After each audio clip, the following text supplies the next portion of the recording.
Thank you, Mr. Chairman, very much.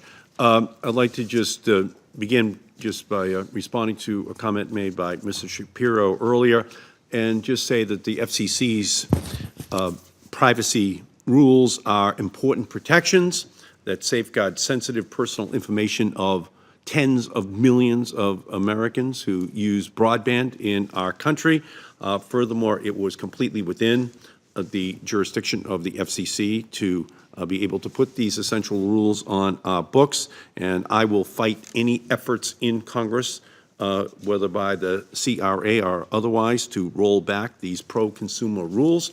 We can talk about cybersecurity and foreign nations, other entities trying to crack into the privacy of Americans in our country.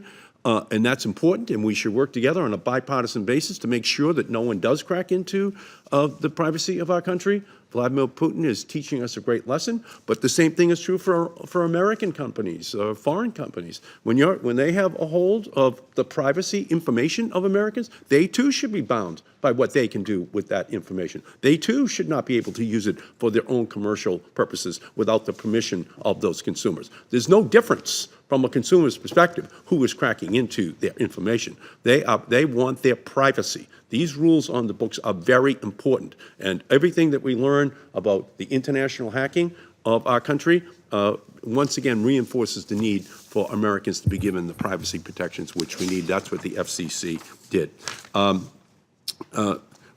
Mr. Girard, I know that Senator Schatz asked Mr. Shapiro and Mr. Palmieri the question about the Muslim ban and whether or not it was good for business, whether or not you support as an organization the Muslim ban. How does the Muslim ban affect the petroleum industry, Mr. Girard?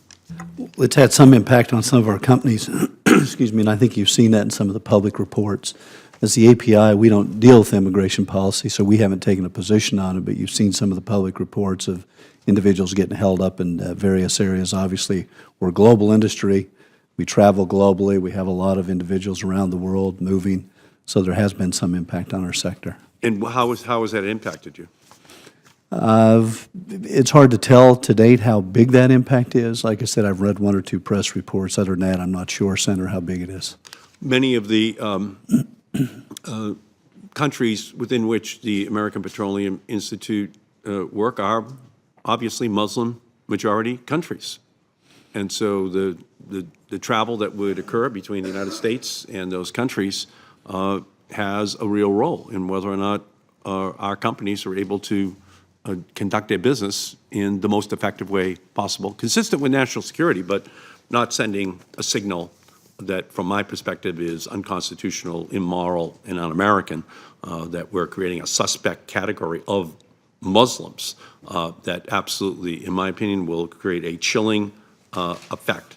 So, I would urge you, Mr. Girard, that if this is bad for business, that your industry stand up and your industry make it clear that it is bad for business and it could hurt your industry. Professor Heisling, I'd like to talk a little bit, if I could, about fuel economy standards. It was my law in 2007 which passed, which lifted the fuel economy standards, created a new mandate that the Department of Transportation moved forward, and it was at least 35 miles per gallon by the year 2020, and it has moved beyond that now to 54.5 miles per gallon by the year 2025. In your written testimony, you pointed out that these regulations are a good example of how regulations can, in fact, comport with national security. We still import 5 million barrels of oil a day into the United States.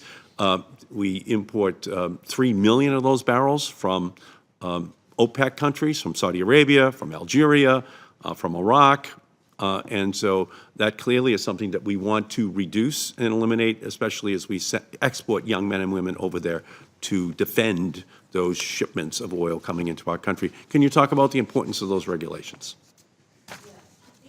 These are a great example of the kinds of regulations I was talking about that create multiple and diverse benefits.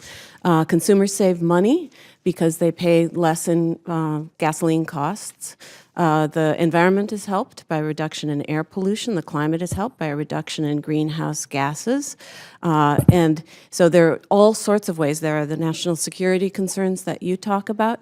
And so there's not just one dimension along which these regulations operate, but multiple dimensions along which they operate, and can actually save people money rather than, as we're talking about today, cost them. And the industry was not increasing fuel economy standards until those regulations were passed. The industry was, I would say, almost at war against fuel economy standards for a long time. So meaning they were at war against breaking our dependence upon imported oil, against doing anything about climate change, or reducing costs for consumers by having more efficient vehicles. So from my perspective, those regulations now broke a 40-year logjam from 1975 until 2009, where there had been no, change in the regulations, and as a result, no change in the average fleet economy standard. So I agree with you, and I thank you for your testimony. I yield back to balance. Thank you.